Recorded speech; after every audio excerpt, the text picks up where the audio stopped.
nihakikishie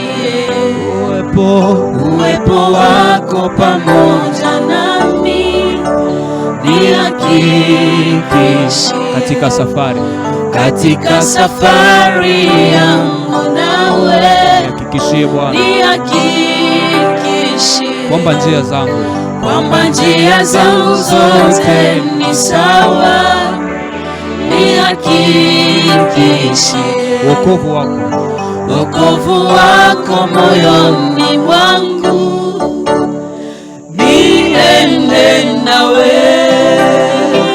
niinuke nawe, nipanuke nawe katika taratibu ya neno lako, niende nawe, niinuke nawe, nipanuke nawe katika taratibu ya neno lako.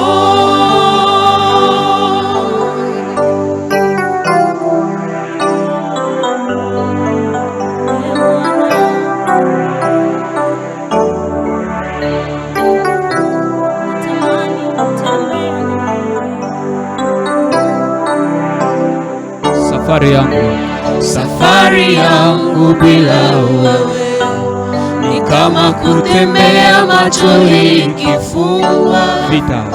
Vita yangu bila wewe, adui ni mshindi kabla ya vita. Mambo yangu bila wewe ni kama gari sio na dereva, sababu umesema usipojenga na kulinda, wanaojenga na kulinda wanachoka bure. Niende nawe,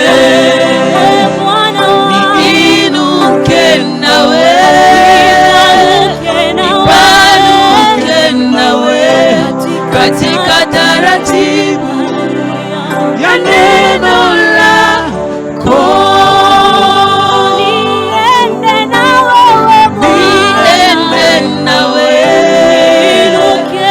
niinuke nawe, nipanuke nawe katika taratibu ya neno lako, niende nawe siku zote, inuke nawe hatua zote, panuke nawe katika taratibu ya neno lako, niende nawe, inuke nawe, nipanuke nawe katika taratibu ya neno lako.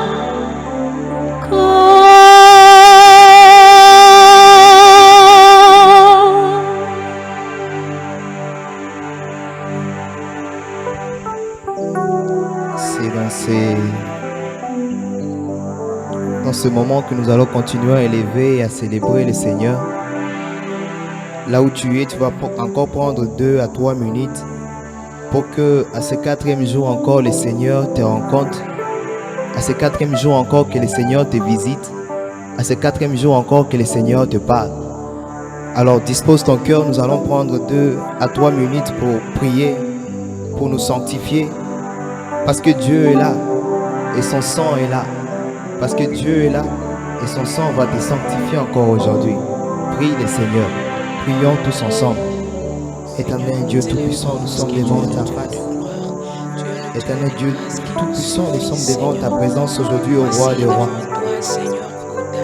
Toi, tu as voulu ce que nous soyons encore là aujourd'hui. Pendant toute la semaine, tu nous as visités. Nous t'avons invoqué au roi de rois et tu as été là, présent, te manifestant et nous enseignant davantage. Et nous voulons encore aujourd'hui au roi de rois que tu te manifestes. Voilà pourquoi nous venons au roi de rois accablés. Nous venons encore au roi de rois avec tous nos péchés et toutes nos souffrances. Pour que toi seul, roi de rois, tu nous sanctifies. Pour que toi seul, roi de rois, tu nous rendes encore juste devant toi. Pour que toi seul, roi de rois, tu nous justifies. Pour que toi seul, roi de rois, par ton sang, nous soyons encore lavés aujourd'hui, ô Dieu puissant. Regarde cette personne qui est en train de nous suivre. De partout où on est en train de nous suivre aujourd'hui, Prince de paix.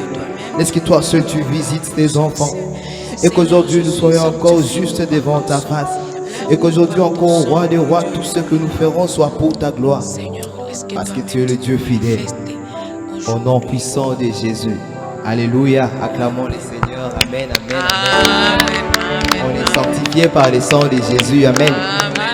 Bienvenue encore dans notre 4e jour d'aujourd'hui. Notre grande semaine de la jeunesse a commencé depuis le mercredi. Et jusqu'aujourd'hui, Dieu est avec nous. Alors prépare-toi. Prépare déjà ton petit carnet. Prépare déjà ton stylo. Et nous allons écouter encore la parole de Dieu ce soir. Nous approchons notre orateur d'aujourd'hui. Papa, bienvenue. Et que Dieu t'utilise encore puissamment aujourd'hui. Nous savons que Dieu va nous bénir encore davantage. Bienvenue, Papa. Merci.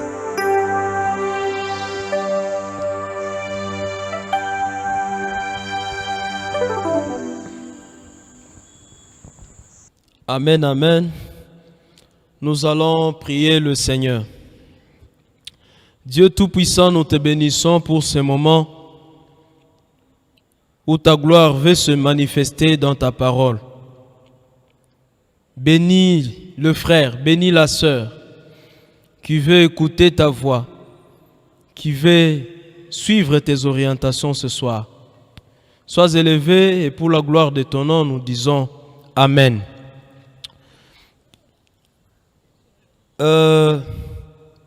Je fais la suite d'une leçon qui a commencé hier où je parlais de faire le disciple.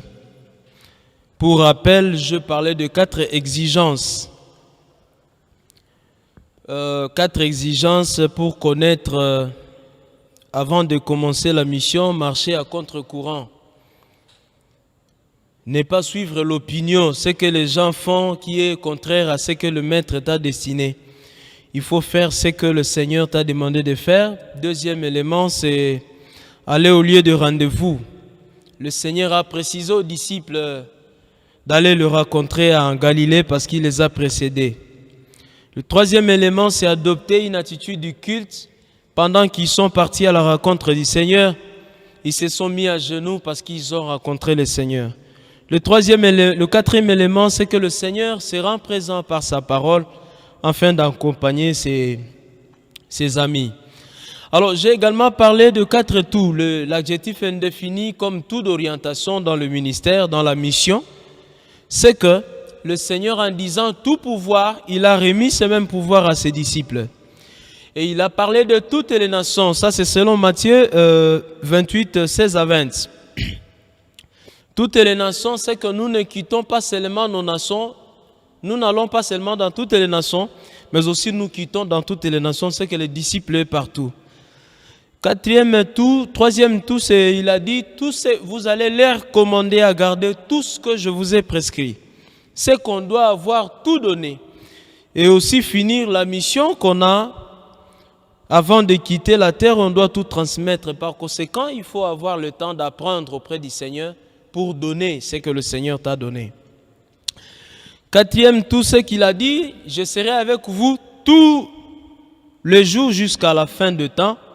Le Seigneur rassure par sa présence et un accompagnement aux siens, à son peuple. Il est déterminé en tout cas à suivre ses enfants et à les encadrer, les accompagner en dépit de tout ce qui peut se passer. Alors, le sujet du jour s'intitule « Prêcher par l'exemple » et par le témoignage. Je vous invite à lire avec moi Matthieu chapitre 5, verset 13 à 16. Matthieu chapitre 5, verset 13 à 16 dit ce qui suit. « Vous êtes les sels de la terre. Si le sel perd sa saveur, comment reviendra-t-il du sel? comment redeviendra-t-il du sel? Il ne vaut plus rien, on le jette dehors et il est foulé aux pieds par les hommes. Vous êtes la lumière du monde. Une ville située sur une hauteur ne peut être cachée. Quand on allume une lampe, ce n'est pas pour la mettre sous le boisseau, mais sur un support. Et elle brille pour ceux qui sont dans la maison. De même que votre lumière brille aux yeux des hommes pour qu'en voyant vos bonnes actions, ils rendent gloire à votre Père qui est aux cieux. Nous sommes en train de lire une portion dans l'évangile de Matthieu sur une étendue de 3 chapitres, chapitre 5, chapitre 6, chapitre 7, qui concernent les sermons sur la montagne. Ces sermons s'adressent particulièrement aux disciples du Seigneur. Ces sermons s'adressent aux disciples, même si le texte présente aussi la foule, mais la foule est indirectement ciblée. Alors, ce qui me dit, il faut d'abord comprendre qu'est-ce qu'un disciple selon la Bible. Quand le dictionnaire définit un disciple, il l'appelle un élève. C'est le sens tiré du latin disciplus, qui veut dire celui qui est en train de suivre les enseignements auprès d'un maître. Alors Jésus avait aussi des disciples, il avait aussi des amis qui suivaient ses enseignements, ils étaient comme ses disciples. Mais la terminologie grecque de cette expression définit le disciple d'une autre manière. Le langage du Nouveau Testament parle du mathématique, de mathétaï. Alors, qui dit mathétaï sous-attend le mathématique. Et qui dit mathématique comprend bien les calculs. Alors, cette idée, cette observation vient de Luc chapitre 14, versets 26 à 27. Quand Jésus dit, si quelqu'un vient à moi, sans me préférer à son père, sa mère, sa femme, ses frères et sœurs, en tout cas, il ne peut pas être mon disciple. Il ajoute, quiconque ne porte pas sa croix et ne me suit pas, ne peut pas être mon disciple. Il fait encore suivre, ainsi que quiconque d'entre vous ne renonce pas à tout ce qu'il possède, ne peut pas être mon disciple. Maintenant, vous allez remarquer qu'entre le verset 27 et le verset 30, le Seigneur insère 2 exemples d'un homme qui devrait bâtir. Il dit, avant de bâtir, il calcule la dépense. Ou un roi, avant d'aller faire le combat, avant d'engager un combat, il examine le rapport de force avec des troupes en présence pour qu'il soit à mesure. C'est que pour le Nouveau Testament, le disciple est celui qui doit reconnaître qu'il y a un prix à payer avant de suivre le Seigneur.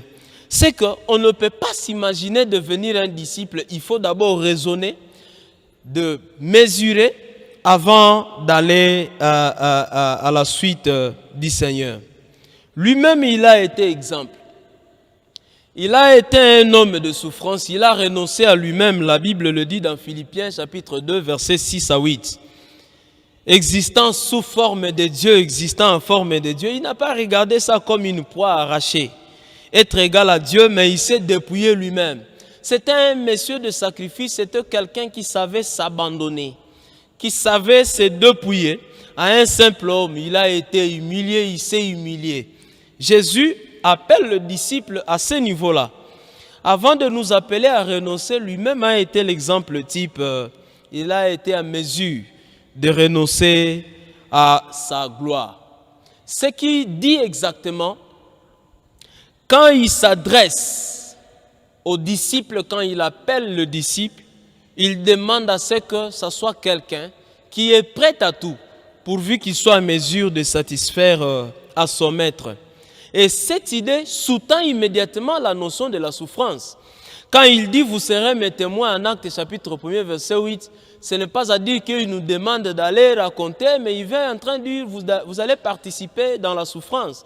Parce que l'expression « témoin », témoigner, que nous avons souvent tendance à mal comprendre et penser que c'est aller raconter ce que nous avons vu. Ça, ce sont des actions de grâce. En tout cas, le Nouveau Testament, quand il parle de témoigner, ça fait allusion à martyreo, c'est le martyr. Accepter la souffrance au nom du Seigneur. Jean, dans l'Apocalypse, chapitre 1, verset 5, il appelle Jésus le témoin fidèle. C'est qu'il a été à mesure d'accepter la souffrance, de supporter la souffrance pour accéder à la gloire, cette gloire à venir. En tout cas, il ne doit qu'être disciple celui qui est prêt à tout, pourvu qu'il soit à mesure de satisfaire à son Seigneur. C'est à celui-là que Jésus adresse ces paroles que nous venons de lire dans Matthieu, chapitre 5, versets 13 à 16. Vous êtes, cette phrase-là s'adresse à ces disciples-là. Vous êtes les seuls de la terre, vous êtes la lumière du monde. Deux métaphores. Le premier, c'est le sel de la terre, au verset 13. Je voudrais que tu comprennes avec moi aujourd'hui que il y a des absences qu'on peut plus désirer que de présences invalides. Je donne deux exemples.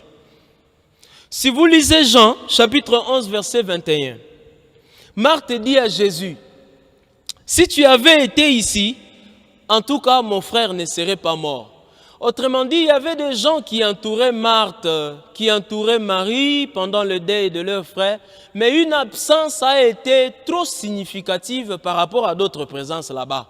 C'est que Jésus était très important, et au point que Marthe dit, « Si tu avais été ici, mon frère ne serait pas mort. » Un autre exemple est dans Actes des Apôtres, chapitre 9, où les habitants de Joppé adressent une invitation à Pierre. Il lui dit, « Rejoins-nous sans tarder, parce que à l'absence de quelqu'un qui semblait être important, Dorcas était morte. » Au point qu'il fallait que Pierre arrive là rapidement pour que Dorcas recouvre encore la vie.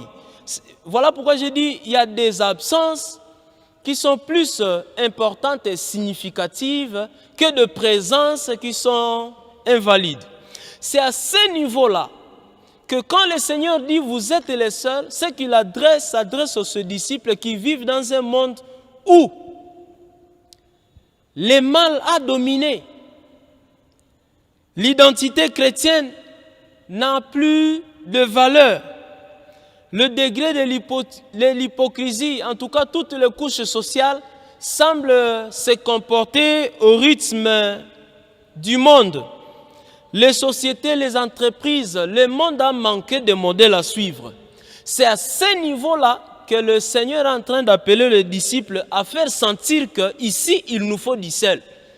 Pour que la vie recouvre encore son goût, pour que la vie regagne encore sa valeur, parce que la vie de l'être humain a tendance à perdre sa saveur. Il faut qu'il y ait le seul. Quand le Seigneur dit « vous êtes les seuls de la terre », il veut appeler les disciples à être désirés comme dans un monde où il n'y a pas de sel, où il n'y a plus de goût, d'être là comme le seul pour que le monde retrouve encore son sens. Amen. C'est un moment très capital. C'est une orientation que le Seigneur est en train d'identifier le disciple à ses seuls. Les seuls dans le monde antique, ça servait à la conservation de la nourriture. Dans le monde où les choses semblent être pourries, le disciple doit y insérer par son attitude et sa manière. Je veux parler de ça quand je vais parler de la lumière. D'une bonne manière au point que les gens se sentent encore une fois heureux d'être aimés par le Seigneur et d'aimer aussi la vie que le Seigneur leur avait donnée. Deuxième métaphore, c'est la lumière du monde. Jésus dit, vous êtes la lumière du monde. Je prends un exemple dans Jean chapitre 8, verset 12. Jésus lui-même se présente comme la lumière du monde. Il dit, je suis la lumière du monde. Celui qui vient à ma suite ne marchera pas dans les ténèbres. Il aura la lumière qui conduit à la vie. En tout cas, ce chapitre 8 précède le chapitre 9 où le Seigneur va donner la vision à l'aveugle des naissances. C'est que les gestes qu'il est en train de dire, l'identité qui se présente là-bas, il est en train d'anticiper le geste qu'il va donner à l'aveugle. Parce qu'un aveugle est éternellement dans les ténèbres. Quand il se présente comme la lumière, il est en train de dire, il est temps pour que j'aille donner la lumière à ceux qui ne voient pas. C'est un exemple que Jésus donne pour s'identifier et déjà anticiper le geste qu'il va opérer en Jean chapitre 9. Cependant, la même identité, il la donne aux disciples au chapitre 5 de Matthieu, verset 14. C'est que même si nous sommes dans le contexte différent, dans deux évangiles différents, mais l'identité et le rôle restent le même. Et là, il fait une suite, il dit, on n'allume jamais une lampe pour la mettre sous le boisseau. Bon, j'aimerais que tu comprennes quelque chose aujourd'hui. On ne peut pas allumer une lampe pour la mettre sous le boisseau. Au contraire, on doit mettre la lampe sur son support. D'autres versions parlent du chandelier. C'est que la lampe éclaire mieux sur son support que sur le boisseau, sous le boisseau. Avec la finalité, les bonnes expressions, Jésus veut tout simplement dire, le disciple n'est que lumière sur base de ses actions, sur base de ses œuvres. Voilà ce qu'il appelle support. C'est que on ne peut pas être lumière dans la société mal conduite si on n'a pas de bonnes œuvres, on n'a pas de bonnes conduites. En tout cas, il doit y avoir harmonie entre conduite et la lumière qu'on doit véhiculer. Deux auditoires du disciple. Il parle de ceux de la maison parce que la lumière doit d'abord éclairer ceux de la maison. En deuxième lieu, ça doit éclairer les hommes. Et ceux de la maison et les hommes à la rue, tous, comme une conclusion, ils rendront gloire à Dieu. Ça, c'est le verset 16. Ici, ça veut dire quoi? Là où Dieu peut sembler être absent, par nos conduites, Dieu y soit manifesté. Amen. Je fais référence à une phrase de Joseph dans Genèse chapitre 39, verset 9, là où Joseph dit « Comment pourrais-je commettre un si grand mal le péché contre Dieu ?» C'est qu'il est en Égypte où la notion du polythéisme bat son record. Mais Joseph, il prononce le nom de Dieu. Automatiquement, il rend Dieu par sa présence en Égypte. Au lieu de se tourner autour des idoles, Joseph s'identifie à la présence de Dieu parce qu'il est là. Une autre phrase, c'est celle de Daniel, dans Daniel chapitre 2, verset 28. Daniel dit, « Il y a un Dieu dans le ciel qui relève le mystère et il a fait connaître au roi Nabuchodonosor ce qui adviendra dans l'avenir. » Daniel 2, 28. En Babylone, où l'essence de Dieu, nous savons que Dieu existe partout, mais selon l'attitude, selon le comportement des Babyloniens, Dieu semblait être absent. Alors quand Daniel réagit, il vient donner l'interprétation du rêve, il dit, il y a un Dieu qui révèle le mystère. Et Nabuchodonosor a fait une très bonne confession en disant ceci. En vérité, votre Dieu est le Seigneur des Seigneurs, le Seigneur des rois et le révélateur des mystères parce que tu as pu révéler ces mystères-là. C'est que quand Nabuchodonosor arrive à confirmer la présence de Dieu, c'est parce que Daniel a eu le temps de présenter Dieu là où Dieu semblait ne pas exister. Alléluia. En bref, la manière dont une lampe peut mieux éclairer sur son support, cela veut tout simplement dire qu'un disciple ne sera que lumière s'il marche à partir de ses œuvres, s'il marche avec des œuvres qui donnent gloire à Dieu. Alléluia. Nous devons imiter Dieu, nous devons témoigner Dieu, nous devons manifester ce que Dieu est. En conclusion, je vais finir par ce texte de Paul. La merveilleuse exhortation que Paul adresse à Timothée en 1 Timothée chapitre 4, je vais sauter certains versets. Je vais lire le verset 12, verset 14 et verset 15. La Bible dit ce qui suit. Que personne ne méprise ta jeunesse. Tout au contraire, sois pour le fidèle un modèle en parole, en conduite, en amour, en foi et en pureté. Ne néglige pas le don de la grâce qui est en toi, qui te fut conféré par l'intervention prophétique, accompagné par l'imposition des mains, par le collège des anciens, j'allais dire collège des pasteurs.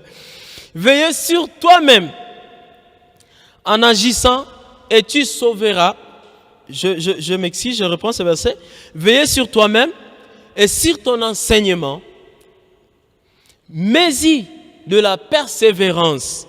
C'est bien en agissant que tu sauveras et toi-même et ceux qui t'écoutent. Je t'invite, bien-aimé, ce soir, à retenir deux choses dans ce texte. Je veux l'interpréter à deux niveaux. Le premier niveau, je m'adresse à tous ceux qui assument des responsabilités à de différents endroits. À l'église, dans une société, chez l'État, là où vous êtes responsable, retenez ce qui suit. Le jeune pasteur est invité à faire rapport entre la parole, la conduite, l'amour, la foi et la pureté. Ils sont au nombre de 4, mais chaque élément donne importance à celui qui précède. Le premier élément, c'est la parole, qui doit avoir le sens, qui doit avoir son pesant d'or, parce que ça doit être suivi de la conduite. La conduite aura son importance s'il y a l'amour. L'amour, le disciple doit imiter son maître, doit imiter le Christ. Le contraire, ça conduit au mépris. Si quelqu'un ne met jamais le rapport entre la parole et la conduite, ça ne conduira qu'au mépris. On arrivera à mépriser ta jeunesse. Et il ne faut pas voir cette jeunesse comme célibataire, comme mariée. Il s'agit de ton actif. Pendant que toi tu es dirigeant, essaye de mettre une corrélation entre la conduite, la parole, la conduite, l'amour, la foi et la pureté. Deuxième dimension. Timothée, c'est un nom composé du verbe timao et de Dieu lui-même théos. Deux mots composent ce nom, timao, théos. Timao signifie honorer et Dieu, théos signifie Dieu. C'est que c'est un texte qui s'adresse à toute personne qui honore Dieu, qui apprend à donner à Dieu sa juste valeur, sa propre valeur dans n'importe quel type de contexte. Ça s'adresse à moi, ça s'adresse à toi, à toute l'Église. Timothée signifie celui qui honore Dieu. Alors, cette personne-là qui honore Dieu doit veiller sur tout ce qu'elle enseigne. Le disciple doit veiller sur tout ce qu'il donne comme message. C'est ce message-là qui va faire de sorte qu'il soit lui-même sauvé et sauver ceux qui l'entourent. Mais il y a une insistance sur ce verset-là, verset 16 là-bas. Il y a une insistance sur la persévérance. Quand il y a la persévérance, cela veut tout simplement dire, bien-aimé, le monde n'est pas facile. Le monde ne veut que la chute des enfants de Dieu. Il faut faire attention, il faut demander la grâce de Dieu de tenir ferme jusqu'à ce que notre Seigneur te trouve, jusqu'à ce que notre Seigneur nous trouve en position. Et être comme Habakkuk qui disait, je tiens, je reste à ma garde et j'attends jusqu'à ce que je veux voir ce que le Seigneur va dire à ma situation. Il y a des prix à payer en tant que disciple. Il faut tenir ferme parce que bientôt le Seigneur viendra récompenser le sien. Je veux dire enfin ce qui suit.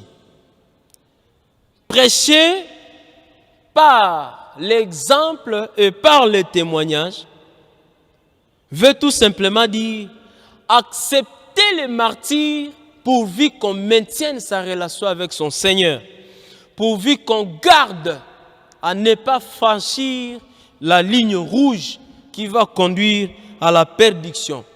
Il faut maintenir, il faut rester le sel désirable chez tous et rendre présent Dieu là où Dieu a semblé être disparu.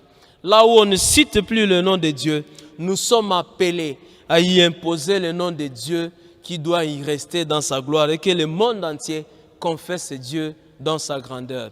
Je voudrais te dire, bien-aimé, ce soir, il est possible que tu aies traversé des moments où Ou parfois tu peux penser que tu n'es pas à mesure. Quand je disais qu'il y a du prix à payer en tant que disciple, tu te dis, comment je veux être à mesure? Je vous ai dit hier que le Seigneur, par le 4e tour, il nous a garanti par une présence infaillible, une présence qui soutient, une présence qui accompagne. Rien n'est impossible à Dieu. Il est encore temps et il est possible qu'il t'accompagne. C'est la parole du Seigneur. Que Dieu te bénisse et qu'il accorde à ta foi une solidité, qu'il accorde à ta foi de l'équilibre parce qu'il est là pour t'accompagner, pour m'accompagner et accompagner son Église. Prions le Seigneur.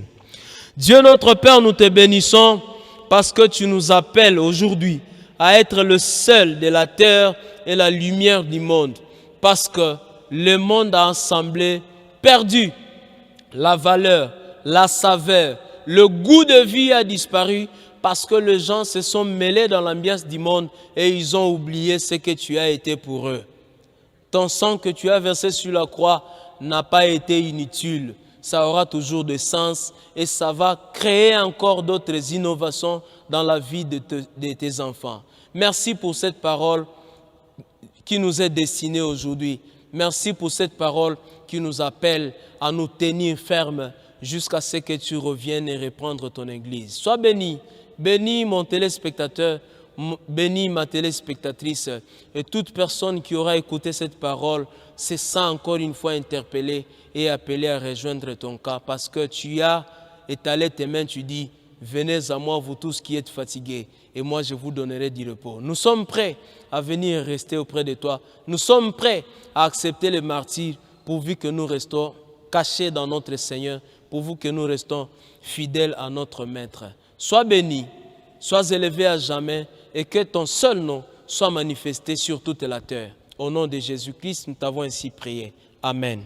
Que Dieu vous bénisse.